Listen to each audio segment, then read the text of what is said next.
ऋग्वेद भारतीय साहित्य का सबसे प्राचीन ग्रंथ है, जिसमें कई ऋषि ऋषिकाओं के योगदान हैं। इनमें घोषा, अपाला, लोपामुद्रा और विश्वेश्वरा प्रमुख हैं।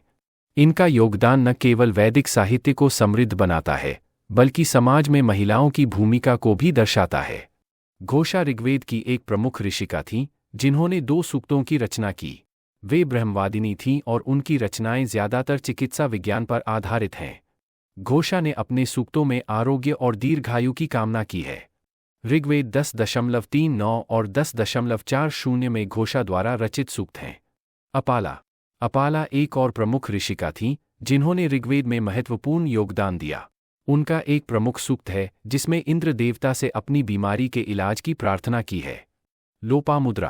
लोपामुद्रा ऋषि अगस्त्य की पत्नी थीं और उन्होंने ऋग्वेद में महत्वपूर्ण योगदान दिया। उन्होंने ज्ञान और भक्ति के माध्यम से मानव जीवन को सुधारने की दिशा में सूक्तों की रचना की। लोपामुद्रा ने अपने सूक्त में कहा है, हे प्रभु, हमें सदैव ज्ञान और भक्ति के मार्ग पर चलने की प्रेरणा दो। विश्वेश्वरा एक और प्रमुख ऋषिका थीं, जिन्होंने ऋग्वेद में महत्वपूर्ण योगदान दिया। उनकी रचनाएं ज्यादातर भक्ति और समर्पण पर आधारित हैं। विश्वेश्वरा ने अपने सूक्त में कहा है, हे विश्वेश्वर, हमें अपने आशीर्वाद से सदैव समृद्धि और शांति प्रदान करो।